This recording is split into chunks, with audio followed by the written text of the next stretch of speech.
Hey guys, Trevor Morris here. Welcome to Ask Me Anything. Trevor Morris, when did you know you wanted to be a composer? At what age? And the follow up question is, what steps did you take to achieve this? Che Pope, what up, man? How are you, dude?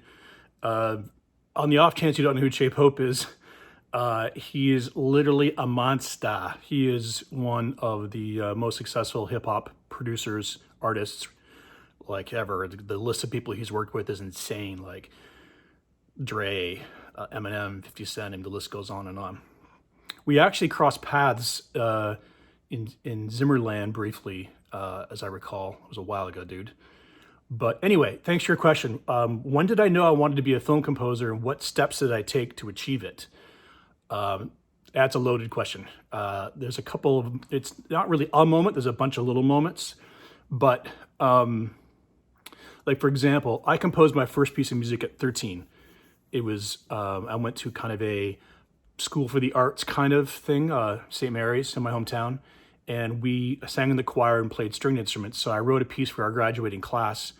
Actually, it was for the Pope who was arriving to visit Canada. When if you're in a Catholic school, the Pope arriving is like, whatever, a big deal.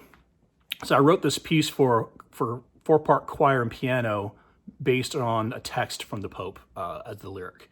So that was my first compositional effort. It wasn't really like I want to be a composer, which is I just did it, Unfortunately, we didn't get a chance to perform it for the Pope for security reasons. That was the plan, was to sing it for him, but that didn't happen. But still a great moment in my life. Fast forward to my 20s. Now I'm composing jingles in Toronto. I'm composing TV and radio music, and I really fell in love with the alchemy, as I call it, of sound or music and visuals. 1+1=3. Doing commercial work. So at this point, I definitely had my sights headed toward film and TV. But I remember the aha moment for me was, it's funny, it's random. I want to hear the comments from everybody because I want to hear this moment from you guys too, because I'm sure it's all different for all of us. I was going to see The Fugitive at our biggest movie theater in Toronto. It's called the Eglinton Theater. It has a silver screen, literally like old school. And it just looked and sounded great. That's where I went to see all my big movies. And I went there to a matinee in the middle of the day, and the theater is almost empty. And it's just one of those moments where, the score, James Newton Howard's score just rocked me. And that was one of those moments where I want to do that. You know what I mean? I want to work my way toward that goal. So that turned the light switch on. And at this point, I'm 22, 3, something like that. I really set my sights on working toward that. Now, at the time, I tried very hard to get into the film and television scene in Toronto. It was very tough, very, very tough. I mean, the industry there now is a whole different landscape than when I was there, which was like 20 years ago. And at the time, I think Howard Shore had moved to Hollywood and the Dana brothers were starting their career, but there were only a handful of guys who did all the movies. Whatever came through Canada. And it's just there wasn't much white space there. So one of the steps that I decided to take was to poke around LA and see if I could get my head around the idea of moving there. Moving from Canada to the States is already like a huge deal, like from going from kilometers an hour to miles per hour, and the money's different color, all that stuff. So I went to LA and I stayed with I found out I have a relative who was in the film composing world. Unfortunately, he passed away a couple of years ago. His name's Ray Colcord. Great guy, great composer, and was very, very open and generous with me. I stayed at his place, and he got to see his studio and got to meet some studio musicians who were doing, a project with him. He also was very real with me about it, how hard it is and how much work it's going to take and what the odds are. And he was encouraging, but with a big, healthy dose of practicality, which is something I've always kept with me. So on the last day, I was trying to get into see a scoring session at Todd AO, which is no longer there, unfortunately. It's there, but it's not a scoring stage anymore. And one of the music editors that Ray knew, I'd met a couple days earlier, and His name's Joey Rand. And so I talked to the studio manager. She's okay. Listen, I said, I'm going to the airport today. Can I come by? I'd love to see the scoring stage. We don't have scoring stages in Canada, not like we do in Hollywood. She says, okay, I'll tell you what. On break, you can come in, look around on the floor, and then, but that's it. It's a closed session. I said, I'll take it for sure.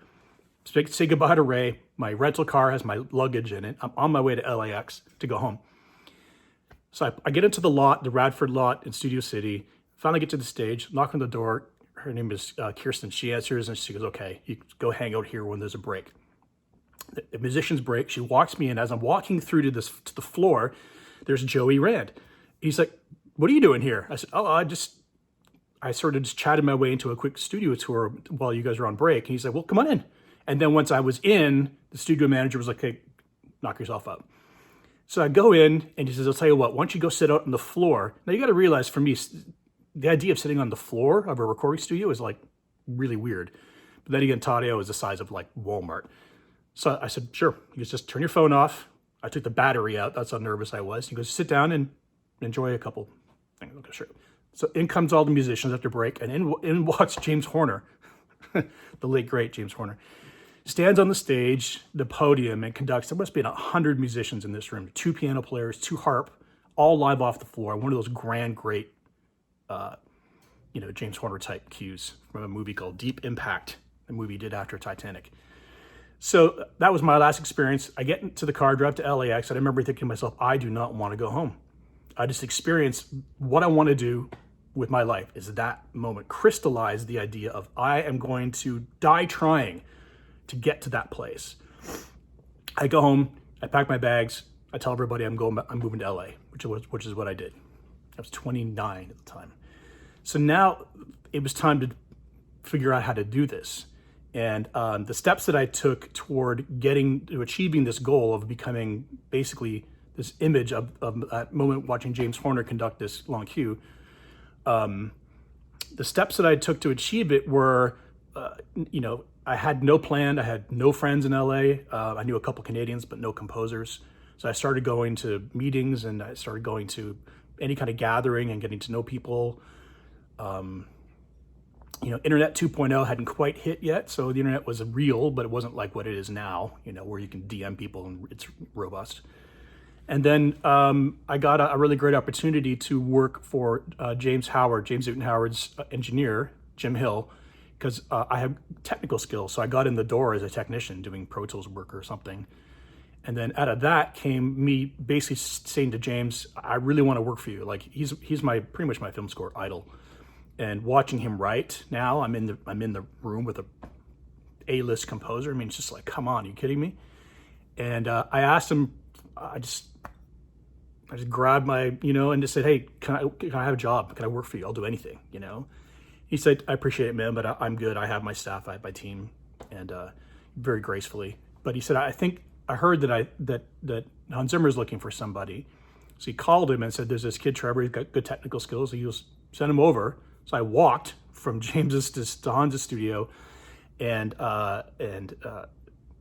basically got hired. And it's funny, the guy who was assistant is one of my best friends, Jim Dooley. He was like, what are you doing here? And I said, did I get the job? He goes, yeah. I said, when do I start? He goes, you just started. And I didn't leave for 5 years. So for me, you got to realize, a year ago, I was in Toronto making good money at writing jingles. I had a nice car and a big apartment on the 35th floor, and I was living large for 29. And now I had to go back and start making coffee over again. This is a commitment I made to myself to go, I will do whatever it takes. If I have to go sideways for a while and not even write music for a bunch of years to get to that vision of me standing on the scoring stage conducting the orchestra. That was really the vision that kept me going.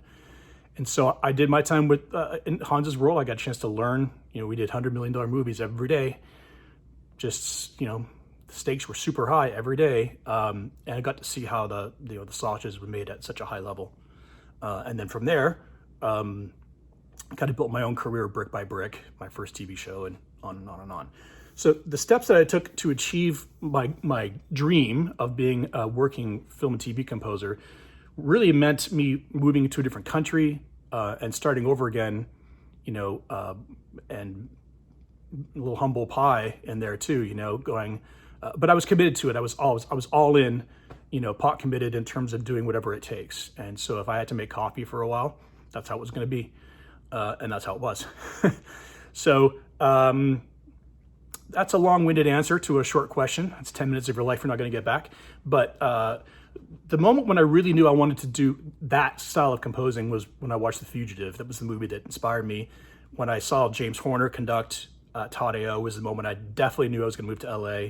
And then getting the chance to work for James Howard, and then of course being Hans Zimmer's assistant, which is, you know, he's the icon that he is.